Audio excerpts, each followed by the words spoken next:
नामावली का जब गान करते हैं तो शिल्पिल्ले बाई का स्मरण आता है उसमें। सुत बिस दियो पूज शिल्पिल्ले भक्ति रसीली पाई।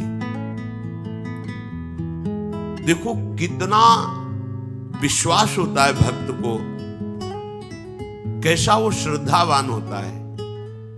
एक राजकुमारी और दूसरी एक जमींदार की पुत्री, दोनों को मित्रता थी। एक दिन राजा के यहां भगवत प्रेमी महात्मा आए। वो संत सेवी राजा थे, महात्मा जन आते रहते थे और महात्माओं का कार्य ही होता है निरंतर अपने प्रभु की सेवा और सुमिरन में मगन रहना। सेवा सुमिरन ये बहुत बड़ी सामर्थ्य है। अगर हम हर समय सेवा और सुमिरन में रहें तो कभी कोई माया प्रपंच हमें परास्त नहीं कर सकता। जहां हम सेवा सुमिरन से अलग हुए वही माया का प्रभाव पड़ता है। भगवान का शालिग्राम स्वरूप उनके पास था, खूब भाव से सेवा कर रहे थे और नवीन अवस्था की कोमल हृदय वाली ये दोनों सखियां देख रही थी।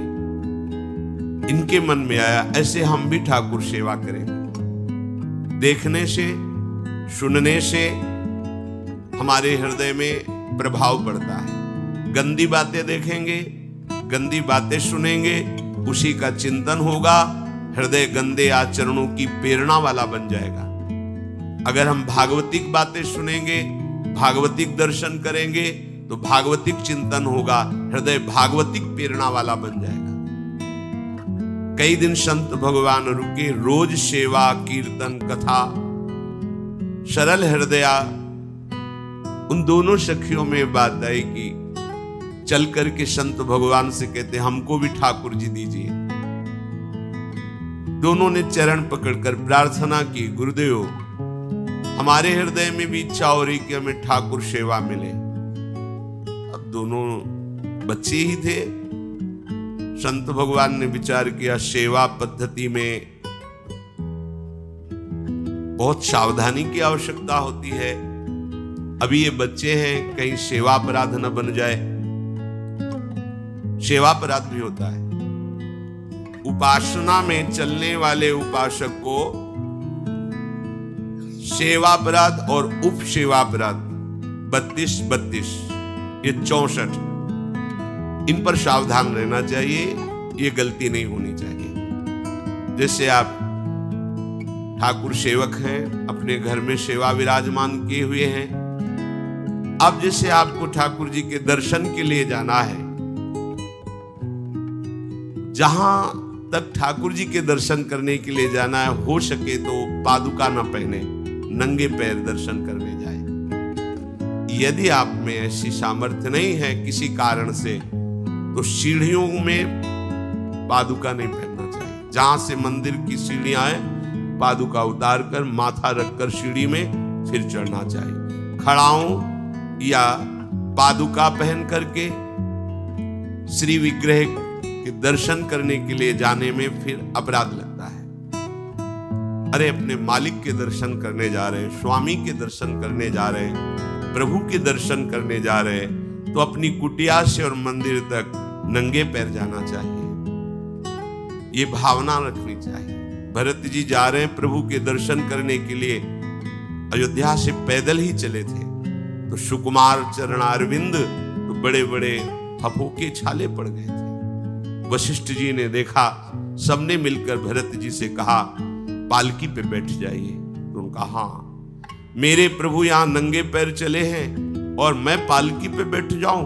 उचित तो यह है कि अपने प्रभु के दर्शन के लिए मैं जा रहा हूं, तो जहां जहां प्रभु के चरण पड़े वहां मेरा शीश पड़े, अर्थात सिर भर जाऊं। उचित मोरा सब ते सेवक धर्म कठोरा।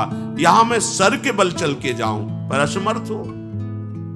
तो आप कह रहे हैं पैर में छाले पड़ गए, आप सवारी में बैठ जाइए, ऐसा नहीं हो सकता। तो अपने प्रभु के दर्शन करने के लिए जब जाए तो हो सके, सामर्थ्य हो तो पादुका न पहने, कोई खड़ाऊं चप्पल जूता आदि ना पहने। अगर पहने तो बस सीढ़ी तक ही पहन कर जाए, ऊपर सीढ़ियों के नहीं। इतने सुकुमार मत बनो, ये आग में जलाया जाएगा शरीर, ये गाड़ दिया जाएगा शरीर, इससे ज्यादा प्यार ना करो। अब इतना दृढ़ विश्वास कि ये बच्चे हैं, सेवा भाव कैसे पूर्ण कर पाएंगे? तो उन संत भगवान ने दोनों बच्चियों से कहा, कल ठाकुर जी लाएंगे, हम आपको दे देंगे। तो गांव में घूमे तो आसपास गोले गोले से पत्थर मिले, पत्थर लाए दो और कहा कि ये लो तुम्हारे ठाकुर जी, दोनों को। देखो गुरु वचनों पर और गुरु प्रदत्त सेवा वस्तु पर कितना भाव होना चाहिए। उन्होंने दृढ़ विश्वास किया कि मुझे भगवान गुरुदेव ने दिया, ये भगवान है मेरे। दोनों ने अपने हृदय से लगाया। अब एक जमींदार की पुत्री थी, एक राजकुमारी, स्वर्ण के सिंहासन में, और उनका नाम रखा शिल्पिल्ले ठाकुर। शिल पत्थर, तो उनका तुम्हारे ठाकुर का नाम शिल्पिल्ले गोविंद है। दोनों सिंहासन पर रखकर आराधना करती, भाव प्रतिपल बढ़ता गया, नाम निरंतर जप। गुरु प्रदत्त ठाकुर पर विशेष चमत्कार हृदय में प्रकट होता है यदि उन्हीं की नियमावली से चलो। अपने मन से बाजार से खरीद लाए, विराजमान किए हैं, कभी सेवा की कभी नहीं की, वो भी अच्छा है, कम से कम भागवतिक भाव तो है। लेकिन सिद्धि जो प्राप्त होती है वो गुरु कृपा से, गुरु प्रदत्त ठाकुर से। जैसे धन्ना जी को भांग के बट्टे में ठाकुर जी प्रकाशित हो गए, गुरु प्रदत्त। अब ये सखियां जब बड़ी हुई तो इनके ब्याह की बात है। तो जो राजकुमारी थी, उनका राजकुमार से किसी से ब्याह तय हुआ, ब्याह हो गया। अपने माता पिता से जब विदाई ली तो अपने ठाकुर जी को जो सिंहासन में थे, सिंहासन से एक सुंदर पेटी में से और गोद में रखा, और अंदर ही अंदर जल रही है कि प्रभु मैंने प्रीतम आपको माना है। संसार के व्यवहार में ये प्रीतम बना हुआ है, पर प्रभु हमारे प्रीतम दो नहीं हो सकते, हमने हृदय से आपको माना। इसी विचार में वो बड़ी उदास है। पहले पालकियों में ऐसा राज सैनिक चल रहे हैं, पालकियों में बहू जा रही है और राजकुमार घोड़े पर। राजकुमार बार बार पालकी के समीप जाता, दर्शन करने की इच्छा होती है ना, तो उदास देखता, मन में बड़ी गिलानी हुई। उसने कहा, एक नदी थी, उसने कहा यहां हम थोड़ी देर विश्राम करना चाहते हैं, राजकुमारी की पालकी रखी जाए और सैनिक दूर खड़े हो। तो राजकुमार वैसे ही आज्ञा हुई। तो बात करना चाहते हैं, पर वो ना देखती है और ना बात करती है। और इतना सुंदर रूप, क्योंकि ब्रह्मचारिणी और भगवत आराधना। अब उसके हृदय में जलन हुई कि ऐसा क्या है जो हमसे बात नहीं कर रही।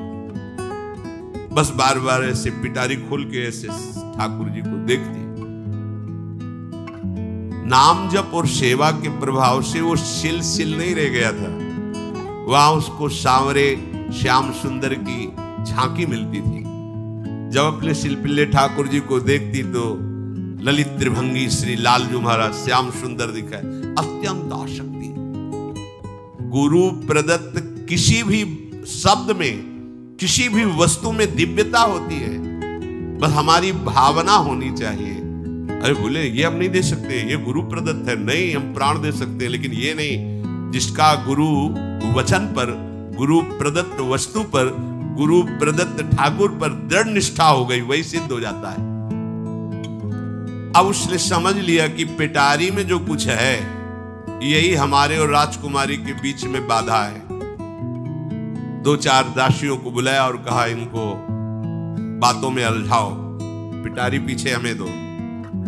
वो प्रवीण दासियां उनको विनोद भाषा में, हंसी मजाक में बात, लेकिन वो उदासीन। धीरे से गोद में पेटी थी, ले ली, हम लिए हुए हैं, आप बातचीत में सारा, और पेटी उनको दे दी। राजकुमार ने राजकुमारी से कहा यही पेटी तो हमारे आपके बीच में बात, फेंक दी नदी में। अब तो जो उसके हृदय में पीड़ा हुई, भारी व्याकुलता। अब राजकुमार है, सैनिकों के साथ तुरंत पालकी उठवाई, महल ले गया। पर वो आसक्त है, इतनी सुंदर राजकुमारी, क्योंकि भागवतिक तेज से संपन्न में आकर्षण होता है। राजकुमारी ने कहा, यदि हमारे ठाकुर नहीं तो मैं नहीं। आज से अन्न जल त्याग, प्राण त्याग दूंगी। अगर हमारे ठाकुर जी हमारे समीप नहीं तो आज से अब एक बूंद पा। कैसे पिए? अपने ठाकुर को भोग लगा के पाला है और ठाकुर जी फेंक दिए गए। भारी व्याकुलता, जैसे मीरा जी कहते, दृश्य बिन दुख न लागे नहीं। न रात में नींद है, न दिन में अन्न जल है। व्याकुलता, अब भयभीत हो गया राजकुमार। पूरा महल इस विषाद से हो गया कि अगर नवीन राजकुमारी प्राण त्याग देती है तो क्या होगा लोक समाज में। कि अभी नवीन राजकुमारी गई, ये लोग ऐसे निर्दयी हैं कि ऐसा व्यवहार किया कि उसने प्राण त्याग दिया। राजकुमार घुटने में आ गया। घुटने टेक कर राजकुमारी से कहा, मैं तुम्हें दुखी नहीं करना चाहता, पर मैं तुमको छोड़ भी नहीं सकता। अब हमें आप वो उपाय बताओ जिससे आप मुस्कुरा दो, आप प्रसन्न हो जाओ। तो उनका, हम अपने ठाकुर के बिना जीवित नहीं रह सकते। यदि आप हमें जीवित देखना चाहते तो हमारे ठाकुर जी ला के दो। ठाकुर जी को नदी में फेंक दिया था। पारिवारिक जनों के साथ राजकुमार उस नदी के तट पर गए और राजकुमारी से कहा, तुम्हें इतना प्रेम ठाकुर जी से, तो तुमसे ठाकुर जी कितना प्रेम करते हैं? अगर तुमसे ठाकुर जी प्रेम करते हैं तो मुझे प्रमाणित कर दो, तो मैं जीवन भर तुम्हारी आज्ञा में रहूंगा। अच्छा, तो तुम ये देखना चाहते हो कि ठाकुर जी हमसे कितना प्रेम करते हैं? हाथ फैलाया और आर्त भाव से पुकारा कि गोविंद, अब आपके बिना मैंने जीवित नहीं रहना। अंदर से जे ही प्रार्थना की तो जल से सिंहासन सहित सिलपिल्ले भगवान जैसे कोई वायु के प्रवाह में आ रहा हो, ऐसे आए और छाती से चिपक गए। पूरा परिवार राजकुमार ये देख रहा था। हृदय से ठाकुर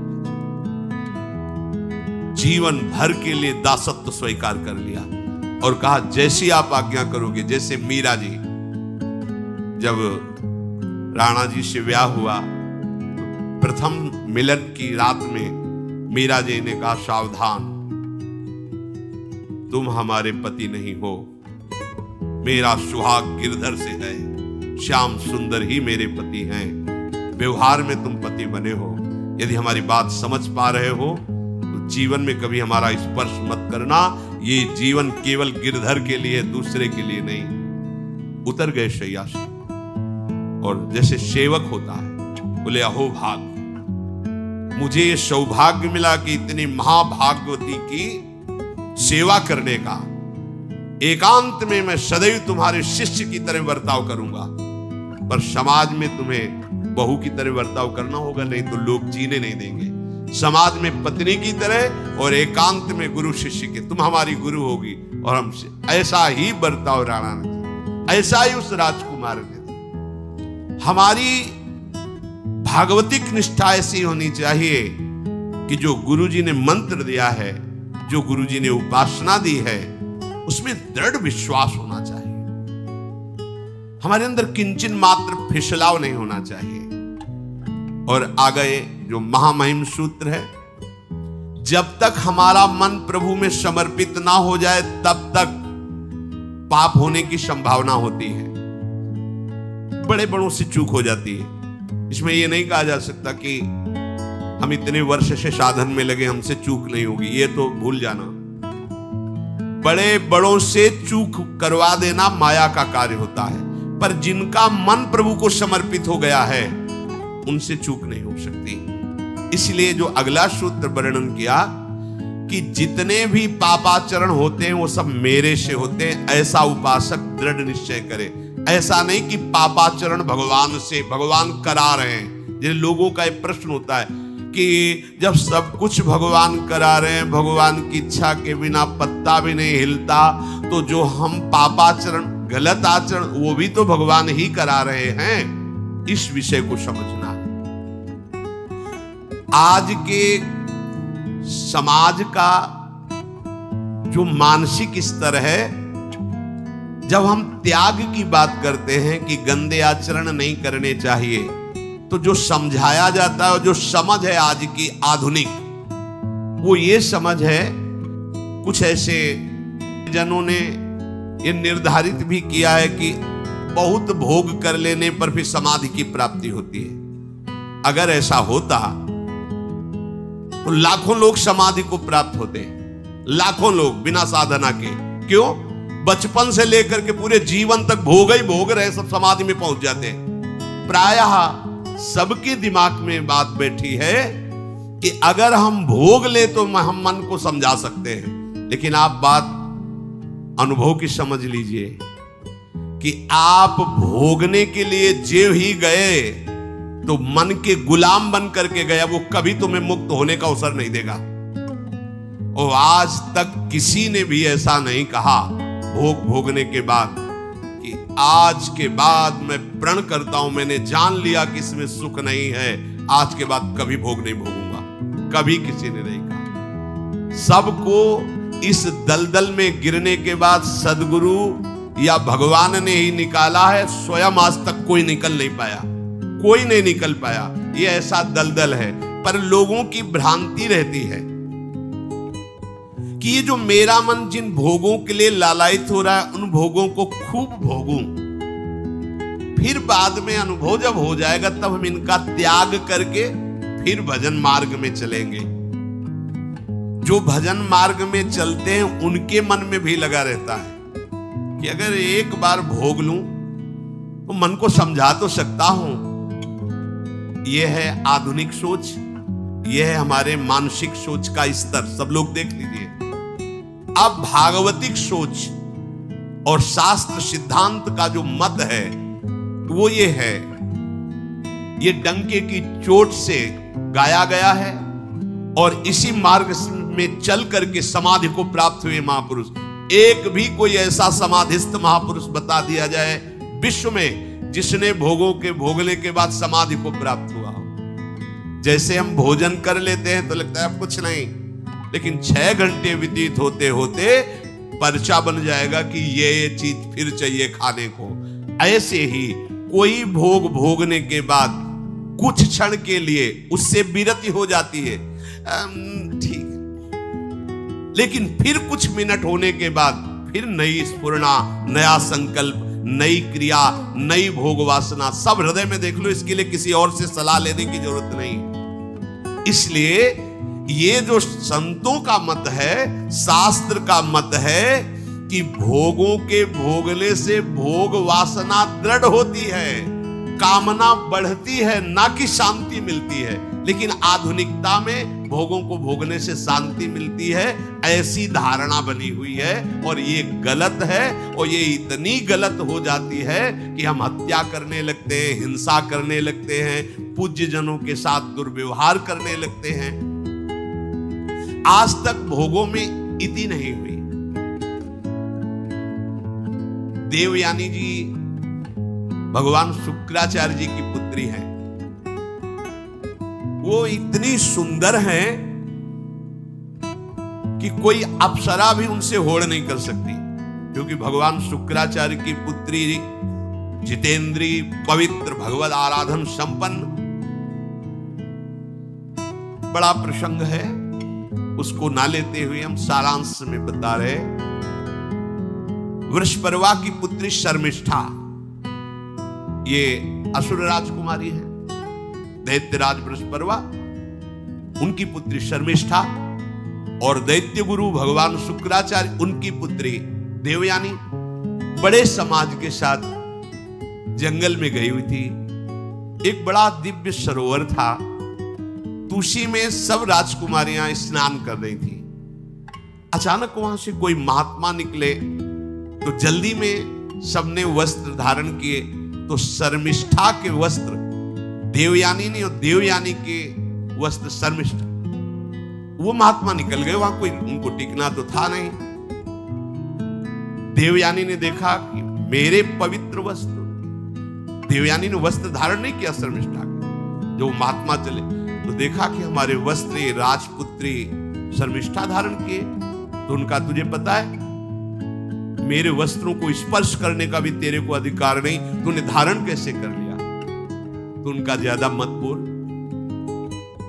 इतना गुमान करके मत बोल, जैसे सब सेवक पलते हैं मेरे महाराज से, ऐसे तेरा पिता और तू ही मेरे महाराज के द्वारा ही पोषित है, क्योंकि वो तो राजा है, सारी सेवाएं वही देते हैं। ऐसा नहीं बोलना चाहिए, क्योंकि गुरु पुत्री है, आचार्य पुत्री है और सम्माननीय है, पर ऐसा वो बोल गई शर्मिष्ठा। देवयानी ने कहा, तुझे पता है अगर मेरे पिता की दृष्टि बदल जाए तो 2 मिनट में देवता तेरे पिता सहित संपूर्ण राज्य को नष्ट कर देंगे। मेरे पिताजी के भय से ही देवता आक्रमण नहीं कर। शुक्राचार्य मंत्रवेत्ता है। ज्यादा बात बढ़ गई तो राजकुमारी का शासन चलता है। उसने कहा इस गुरुपुत्री को उठाकर कुएं में डाल दिया जाए, और उस समय वस्त्र धारण नहीं की हुई थी, उनको उसी स्थिति में डाल दिया गया और वो चली गई। उसी समय शिकार खेलने के लिए महाराज ययाति चक्रवर्ती सम्राट तो आवाज सुनी। सैनिकों ने बताया कि कोई देवपुत्री है, दिव्य तेज प्रकाशित हो रहा है उनके शरीर से, और दूर से देखा है ऐसा लग रहा है कि शायद वो वस्त्रहीन भी है। उन्होंने कहा तुम लोग दूर जाओ, और स्वयं महाराज ययाति गए और उनको जब हाथ पकड़ के निकाला और अपने वस्त्र से उनको आवेष्टित किया, तो उन्होंने कहा कि हमारी आर्य मर्यादा है, एक बार आपने हमारे शरीर को देख लिया और हमारे हाथ को पकड़ लिया, अब आप हमारे जीवन भर के लिए पति स्वरूप हैं, ये स्वीकार कीजिए। तो उन्होंने कहा कि देवपुत्री, मैं तो आपका परिचय भी नहीं जानता हूं, आप कौन हैं? तो उन्होंने कहा भगवान शुक्राचार्य की पुत्री देवयानी। घुटने पे हो गए तत्काल। उन्होंने कहा इतने बड़े महापुरुष की पुत्री के साथ मैं ब्याह कर सकूं, मेरी सामर्थ्य नहीं, क्योंकि मैं क्षत्रिय कुल में प्रकट हुआ राज परिवार से हूं, और वो तो देवताओं के द्वारा भी वंदनीय है शुक्राचार्य जी। तो उनका आप निश्चिंत रहो, ये विषय मैं संभालूंगी, पर आप मेरे पति हैं, ये स्वीकार कीजिए। बोले यदि शुक्राचार्य जी इस पर राजी हैं तो हम ये बात स्वीकार करते हैं। शुक्राचार्य जी विलंब होने के कारण व्याकुल ही थे। देवयानी जी ययाति जी को लेके गई। बड़ा प्रसंग है, पर उन्होंने कहा जब आप राजी हैं तो हम राजी हैं। शुक्राचार्य जी राजी हुए और वृषपर्वा को सूचना दिया कि मैं तुम्हारे राज्य को त्याग कर जा रहा हूं। वो तो तत्काल आकर चरणों में गिरे, महाराज आपके बिना मेरा अस्तित्व क्या है, आप कैसे राजी हो सकते हो?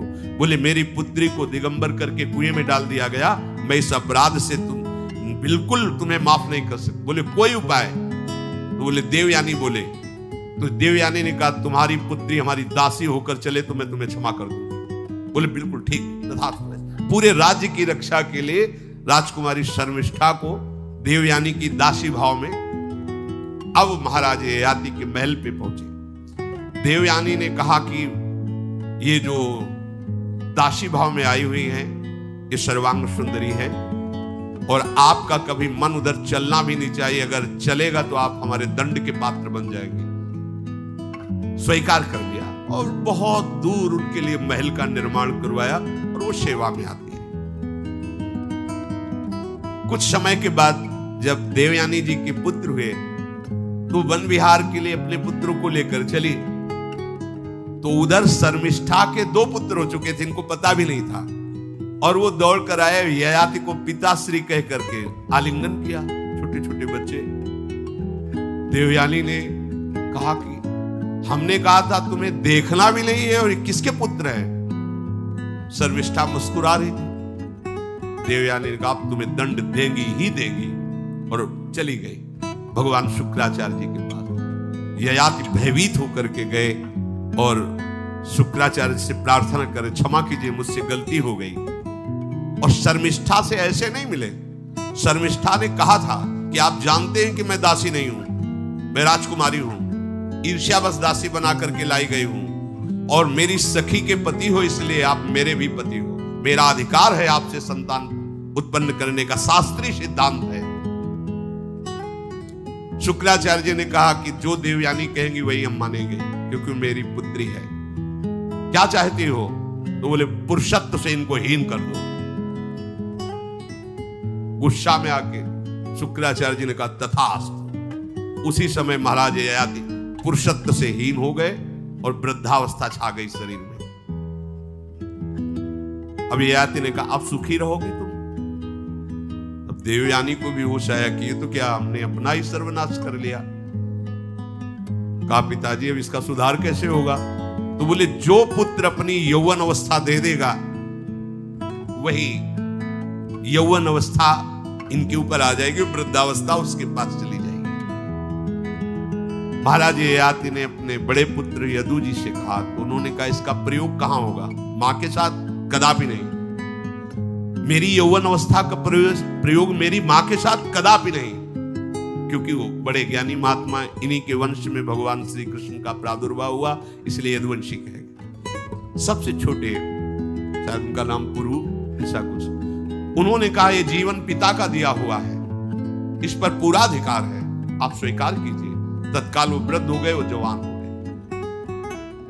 कई हजार वर्ष तक उन्होंने अपने पुत्र की आयु का विषयों में सेवन किया। फिर उनके मन में एक दिन बहुत घृणा हुई, धिक्कार है मेरे जीवन को और धिक्कार है इस भोगा शक्ति को। अपनी आयु तो गंवा ही दी, अपने पुत्र की भी आयु गंवा दी, फिर भी वैसे ही भोग वासना। तो उन्होंने सबको शिक्षा देने के लिए बात कही, यत् पृथिव्यां व्रीह्यवं हिरण्यं पशवः स्त्रियः न दुह्यन्ति मनः प्रीतिं पुंसः कामः दस्यते न जातु कामः कामानाम् उपभोगेन साम्यति हविषा कृष्णवर्तमेव भूय एवाभिवर्धते यदा न कुरुते भावं सर्वभूतेष्वमङ्गलं समदृष्टेस्तदा पुंसः सर्वा सुखमया दिशा या दुस्त्यजा दुर्मति भीर्जीर्यतो या न जीर्यते ताम तृष्णा दुःख निवहाम शर्म कामो द्रुतम त्यजेत। जिसका हृदय काम से व्याकुल हो गया है उसको त्रिभुवन की सारी सुंदरी स्त्रियां दे दी जाएं, जौ धान्य स्वर्ण पशु सब वैभव, तो भी वो कभी तृप्त नहीं हो सकता। ये महाराज ययाति का अनुभव। त्रिभुवन की विषय भोग भोगने से भोग वासना शांत नहीं होती, वरम और प्रबल हो जाती है। जैसे घी की आहुति डालने पर आग भड़क उठती है, वैसे ही भोगों को भोगते हुए रहने पर भोग वासनाएं प्रबल रूप धारण कर लेती है और वो इतना कमजोर हो जाता है कि सोचता है मैं इसके बिना जी नहीं सकता। जब मनुष्य किसी भी प्राणी से राग कर बैठता है तो उसके हृदय की सामर्थ्य नष्ट हो जाती है। किसी भी, देखो ना, छोटे छोटे नशाओं में इतना हम आसक्त हो जाते, अब हम इसके बिना जी नहीं सकते। किसी भी वस्तु का जब हम भोग करते, इसके बिना जी नहीं सकते। इसलिए सबको संदेश महाराज ययाति देते हैं, यदि तुम अपनी कामना को शांत करने वाले, रोकने वाले बन गए तो दसों दिशाएं तुम्हारे लिए सुखमयी हो जाएंगी। विषयी पुरुष को तृष्णा रात दिन जलाती रहती है, बहुत भोग भोगने पर भी वो कभी शांति या तृप्ति प्राप्त नहीं कर पाता। इसलिए जब हम भगवत मार्ग में चलते हैं तो ये तृष्णा और कामना ये डाइन की तरह हमारे हृदय में लगी रहती है। तृष्णा, भोगे हुए भोग को बार बार भोगने की इच्छा, कामना, सुने हुए देखे हुए भोगों को भोगने की इच्छा। तो उपासक जब तक अपने मन को प्रभु में नहीं दे पाता तब तक मन ये धोखा दे देता है।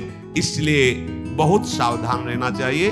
प्रभु की शरण में होकर के नाम जप करो और सदैव गुरुजनों की आज्ञा पर रहो, तो ये काम, कामना, वासना, ममता, आसक्ति, राग, द्वेष ये तुम्हें बांध नहीं पाएंगे। इनकी कृपा से आपको भगवत साक्षात्कार हो जाएगा। गुरु वाणी, संतों की वाणी, ये हमारा जीवन बन जाए। अगर ये जीवन नहीं है तो फिर मन हमें ऐसी जगह फंसा देगा जहां से हम निकल नहीं पाएंगे। इसलिए सावधान होकर जीवन व्यतीत कीजिए। बड़ा अमूल्य जीवन है। अमूल्य जीवन का लाभ है भगवत प्राप्ति, भगवत साक्षात्कार। श्री राधा वल्लभ लाल।